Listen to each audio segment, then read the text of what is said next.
How was it? Yeah. Hello. We're on the Martial Arts TV channel. I'm with Patrick McCarthy, who's a legend in martial arts. He's covered many different disciplines within his arts. I've had the pleasure of training with him on numerous occasions, and he's here at the Martial Arts Expo showing the general public and other martial arts fans about his martial arts. Fantastic demo there with the Iaido as well. I was very impressed. I thought it was magic the way you do that. Tell me a little bit about what you're training in these days. Well, thanks, Ray. First of all, I'd like to say thank you very much for having me on the show. I've heard so much about it. You know, we go back many years together. We've never managed to kind of synchronize our meetings, and that we're both in the country at the same time. That's a good thing. Thanks for having me on. Yeah. Look, we had, as you know, there are several halls today. Each of the schools had about 45 minutes with which to give a short talk on the history and activities of their style or school, give a demonstration of several things, and a little bit of a hands-on, how do you do, what are we doing type of thing. And for Koruchi Nari today, we had an opportunity to do basically kata application practices as we've systematized them into joint lock, pressure point takedowns, strangulations, throws, grappling, groundwork, digging into the cavities of the body unprotected by the skeletal structure in a very systematized way, linked back then to what we refer to as the habitual acts of physical violence. So that came together well. We had a couple of black belts demonstrate that. Chris Foster and I, our chief instructor at the Korukan out here in Brendel, dressed up in our yoroi, our full samurai armor. We did, first of all, we did some tameshigiri, cutting, test cutting with the blade. Then we had a chance to do some template-based fighting, boken wooden sword against wooden sword. We used 4 old combative templates from the Tenshin Shorin Katori Shinto-ryu tradition, which I studied while I was in Japan under Grandmaster Sugino Yoshio. And then we took live blades, but without the metal. And we just did some free sparring type stuff. How do you get into that? I mean, how do you get into that? I know it's a lot of practice and training to it.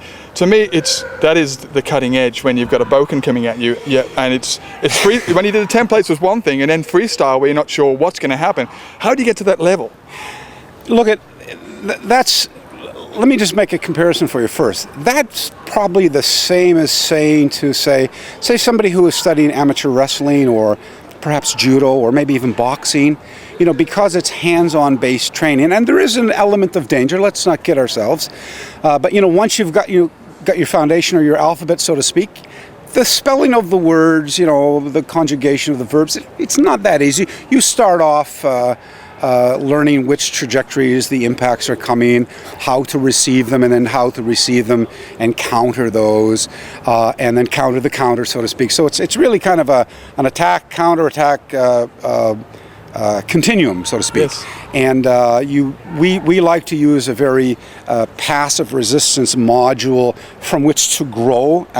Physical prowess experience, how familiar you feel with with working the drills, then allows you to kind of work from that gradual to exponential increase to aggressive resistance.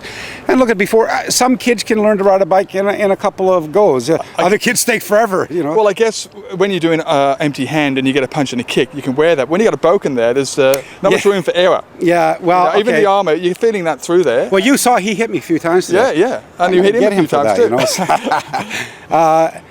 At least with the armor, and remember they're real swords, but they're just not sharp. That's all. Yeah.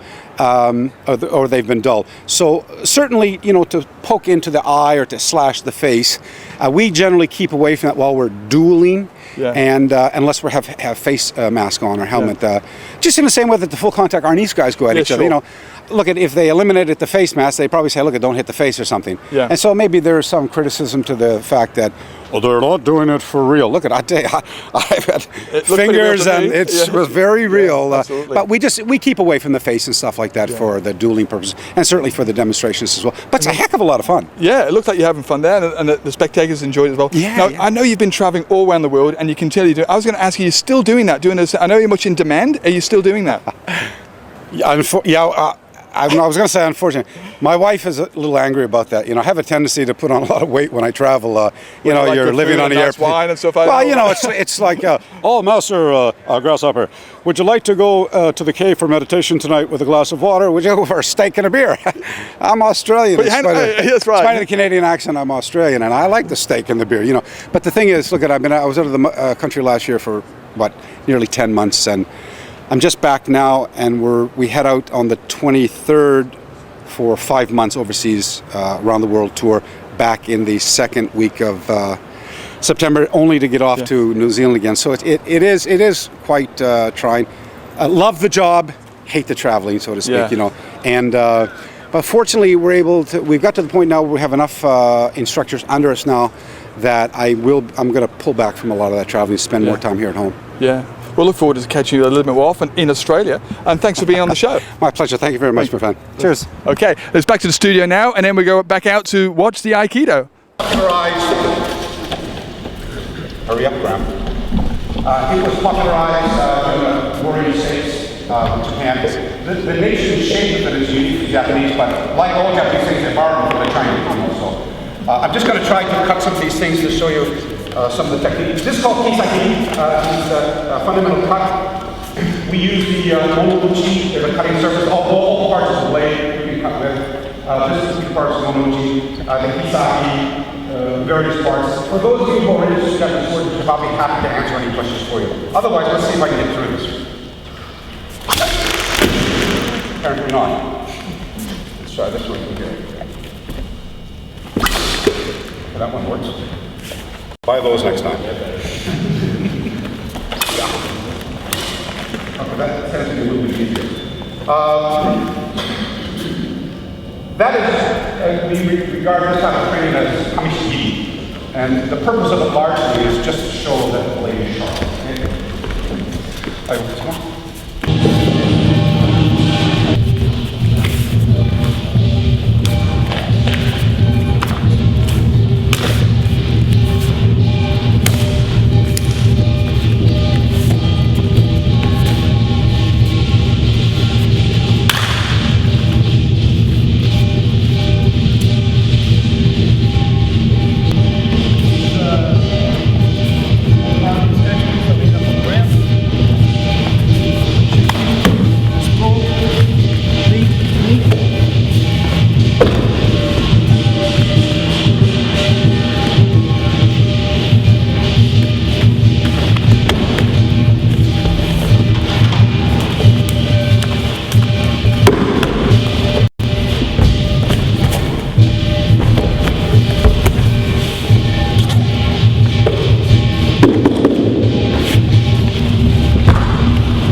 It's not serious. This is what we love the most right here. This. Bring it on.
Some of the techniques. This is called kisagiri.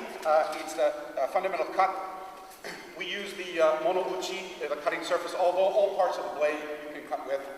This particular part is monouchi, the kisaki, various parts. For those of you who are interested in Japanese swordsmanship, I'll be happy to answer any questions for you. Otherwise, let's see if I can get through this. Apparently not. Let's try this one from here. Okay, that one works. Buy those next time. Okay, that tends to be a little bit easier. That is, we regard this type of training as kamishigiri. And the purpose of it largely is just to show that the blade is sharp, okay?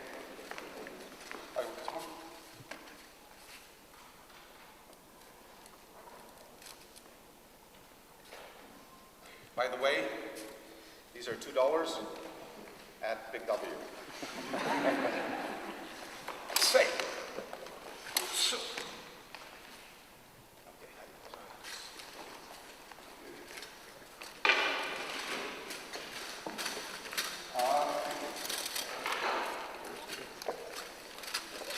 We're going to do some engagement. Rick, will we have a... Not now, I don't need it, just for the next group, we don't leave that on there for them. Okay. We do have room, right? We're going to have a mop for you, it seems like. A mop, okay, thank you. My assistant today is Mr. Chris Foster, and other two assistants are Anthony Haywood and Bill Johansson. They are instructors at our club. By the way, our club's out in Brendale.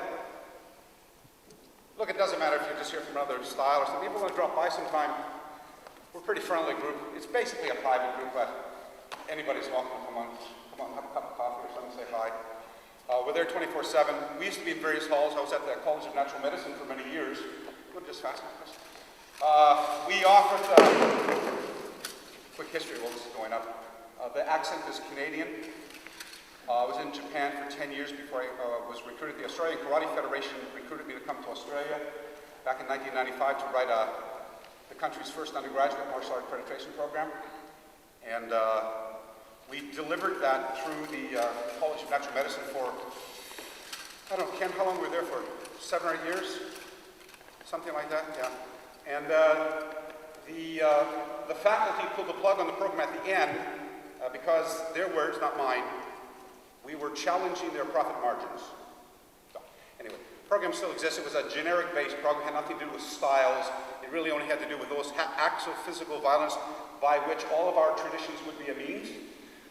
Dealt with mechanics, it dealt with principles, it dealt with methodologies and pedagogical aspects, the anthropology of the tradition. Largely its holistic aspects as well. And those are things that all bring us together rather than separate us, and that's what we largely focused on. And of course, how information was delivered. And then of course all the other things that you're familiar with already, risk assessment and so on and so on. Hi Chris, just watch yourself over there. We'll start out with a basic training tool called Okto, or Boken for the Japanese. And we'll just do some engagement drills. These are not, we're not going to do template drills. Actually, why don't we do template drills first? Come on over here. Bill, you grab a Okto. I'm sorry. I'll do a couple of template drills for you first, okay? Have a look at them. We come from a school called Tenshin Shorin Katori Shinto Ryu. It's quite an old school, more than 600-year history. But I would be lying to you if I told you that we are purists. We take the drills largely for the purpose of, I mean, what's a template for, really? Can anybody help me with that? What is a template? Is a template not to teach you how to do something?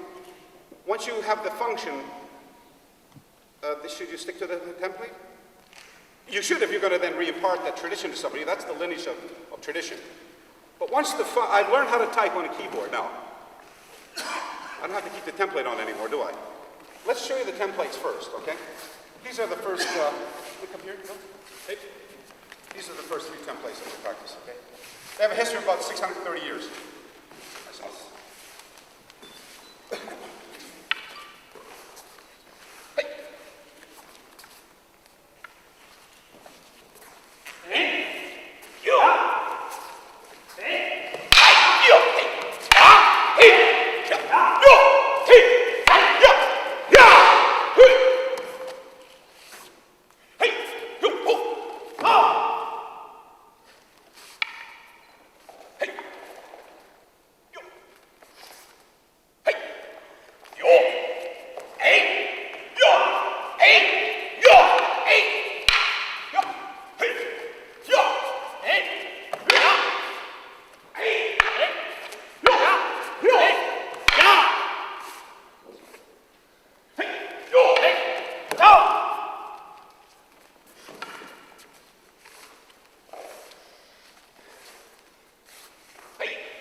Sorry, what is this one? Yeah.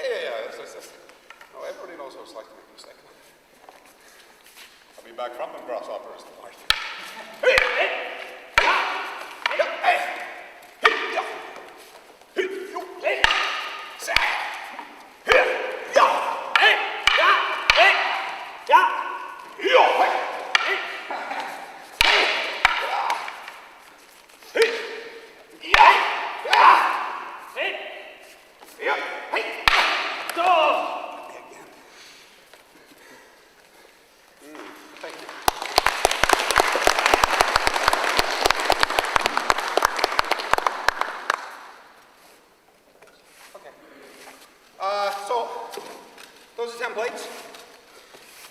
You can see there's various angles, various types of scenarios that are made possible, and but they're rituals. And no different if we were working a combination. He throws a left hand, I'm going to check it, hit it, come up and do a triangle choke. They're all templates. How you work them in reality is another story. So we'll try some free stuff, okay? This is what we love the most right here, this. Hey, bring it on.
say there's no art of dueling left.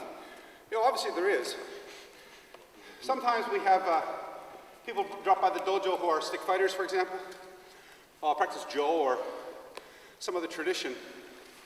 It's very interesting to see how they're able to make a transition for sparring. Interestingly enough, the criticism to the contrary is, you're not really attacking each other. Actually, we really are attacking each other, no question about it.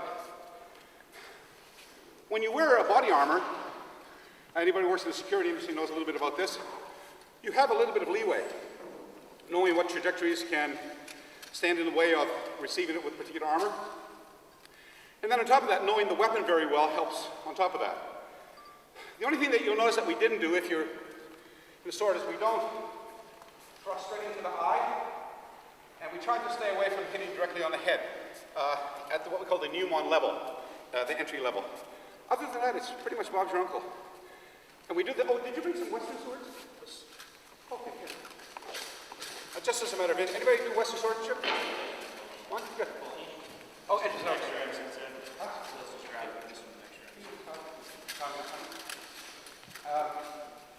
That's all. Hey.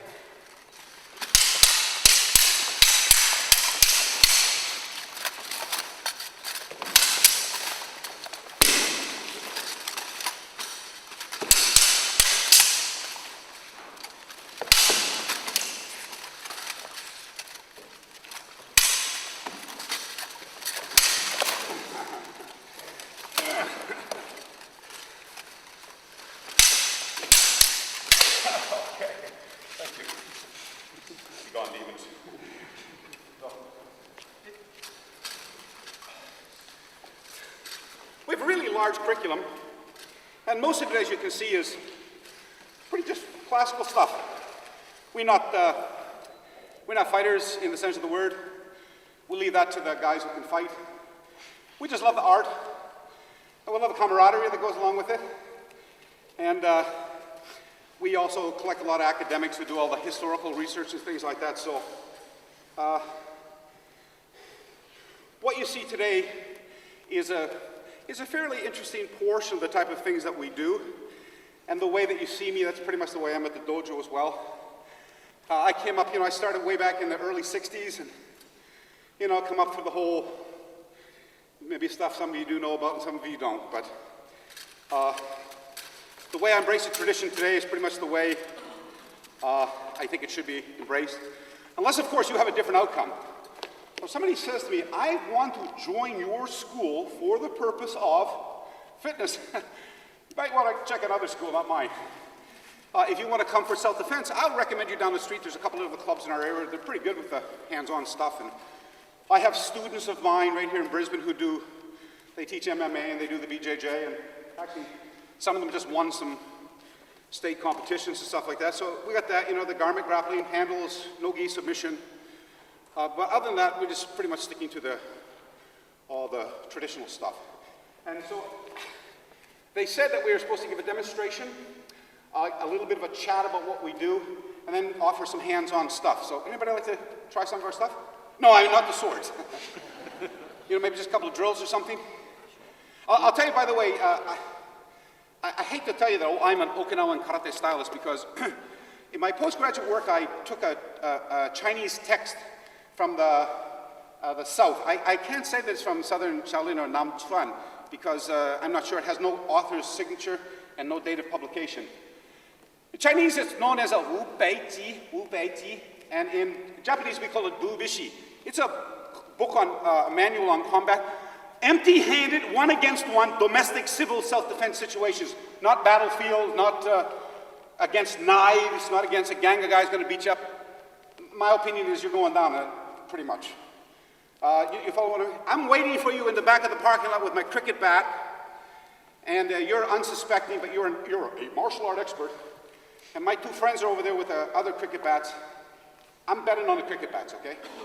Now, a lot of people don't like to hear me talk like that, but, I have a fairly solid background, for those of you who follow my background in history, competitively, security, working in the clubs and stuff like that. I prefer what the empty-handed self-defense traditions were meant for. One against one, unwarranted acts of physical violence. Worked best against somebody who didn't know what they were doing, but they were aggressive and predatorial, and you use your skill purely by surprise. Works best that way. This manual on combat.